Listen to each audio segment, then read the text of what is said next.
The International Union of Pure and Applied Chemistry, the UPAC, is the world authority on chemical nomenclature and technology, including naming of new elements in the periodic table, on standardized methods for measurement, and on atomic weights, and many other critically evaluated data. A neutral and objective scientific organization, UPAC was established in 1919 by academic and industrial chemists who shared a common goal: to unite fragmented global chemistry community for the advancement of the chemical sciences by a collaboration and the free exchange of scientific info. The UPAC develops and maintains recommendations to create a common language for the global chemistry community. Some of the common hydrocarbons are the methane, which is the primary component of natural gas, propane, which is LP gas for grills and outdoor stove, and butane, which is commonly used for fuel for lighting. Also, there is N-pentane, ethene, and ethine. Hydrocarbon is an organic compound consisting most of the time entirely of hydrogen and carbon. The structure in carbon chains with branches of carbon along it, all surrounded by hydrogens to complete the octet. In this example, we can see the structural weight represented. It is just an example. There are four ways to classify them according to the type of bonds. The bonds are represented by hyphens. Alkanes. They only have single bonds, one hyphen, between the carbons. When you name them, they finish with the prefix "ane". Alkenes. They have double bonds, two hyphens, somewhere in the structure between the carbons. When you name them, they end with the prefix "ine". Alkynes. They have triple bonds, three hyphens, somewhere in the structure between the carbons. When you name them, they end with the prefix "ine". And aromatic. They have cyclic structure of six carbons with the electrons localized circling on their structure. When you name them, they end with the prefix benzene. Alkanes are the simplest family of hydrocarbons, compounds containing carbon and hydrogen only. They only contain carbon-hydrogen bonds and carbon-carbon single bonds.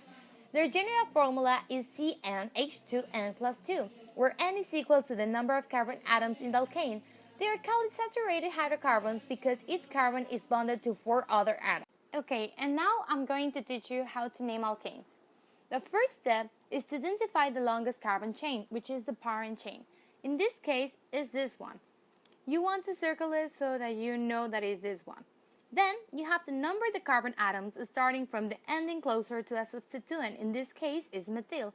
So we start putting the numbers 1, 2, 3, 4, 5, and 6. Then we have to identify the substituents, which are the alkyl group. In this case, it's only methyl and ethyl. If the same alkyl group occurs more than once as a branch on the parent structure, use a prefix D, 3, tetra, and so on before its name to indicate how many times it appears. Then use the number of carbon to which each is attached to indicate its position. Step 5 is when different alkyl groups are attached to the same parent structure, place their names in alphabetical order. Do not consider the prefixes D, 3, and so on when determining alphabetical order. The last step is to write the entire name using hyphens to separate numbers from words and commas to separate numbers. The end name in this case is 3-ethyl 2-methylhexane. Cycloalkanes only contain carbon-hydrogen bonds and carbon-carbon single bonds, but in cycloalkanes the carbon atoms are joined in a ring. The smallest cycloalkane is cyclopropane.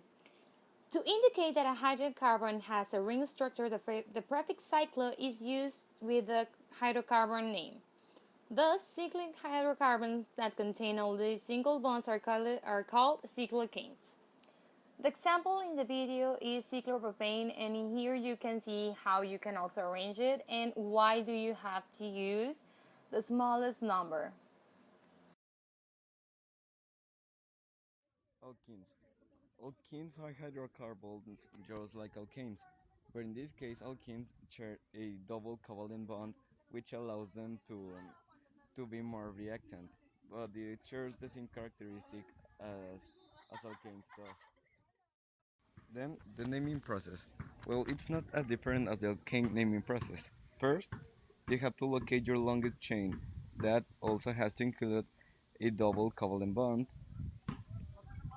And then, second, number the carbons beginning with the one closest to your double covalent bond, which will be in this part. Then identify your substituents, which are pretty easy because are only this methyl and this other methyl. Now classes name the alkyl groups alphabetically, which are also the same as the alkane naming rules. Uh, Find and number the location of your double covalent bond, which is going to be located in this part. As you may see, this process is not very difficult. And finally, name your parent chain with the ending E and E. So this means this A and E doesn't apply anymore.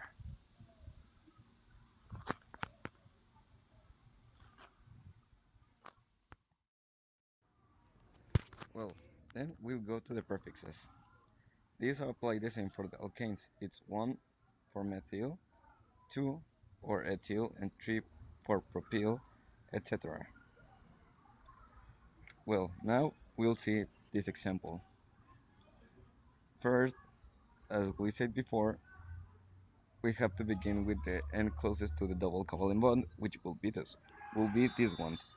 Then, with this substituent that we must identify in which position are, will be 4 and 6.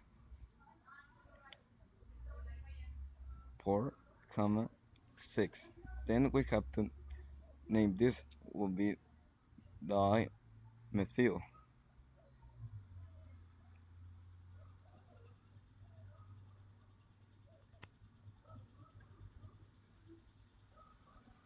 Finally, we already know where the double colon is, and the position is at number 2. So it will be 2, and then we must number all the carbons that are in this chain, that will be 7. And this apply for the prefix ep. So to end is 2 eptene.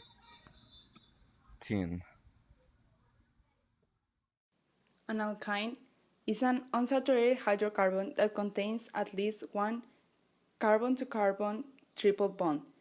Generally, they are hydrophobic but tend to be more reactive. The naming process, according to the UPAC rule, is that the longest chain must include the triple bond. Then you must begin numbering from the end closest to the bond.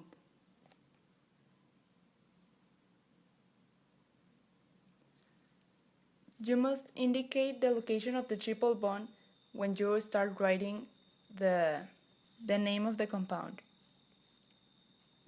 At the end, you must change the ending alkane to alkyne. And for example, in here, as you have this, you must put first the methyl, which alphabetically must be first. And that's how you use the UPAC rule with the alkyne. Hello, my name is David Torres and I will explain you the aromatic substances. In terms of electronic nature of molecule, aromaticity describes a conjugated system often made by alternating single or double bonds in a ring. In chemistry, aromaticity is used to describe a single-shaped ring inside the substance. This can be represented whether a ring or a circle or a tree double bond inside the substance. Also, organic compounds that are not aromatic are classified as aliphatic compounds.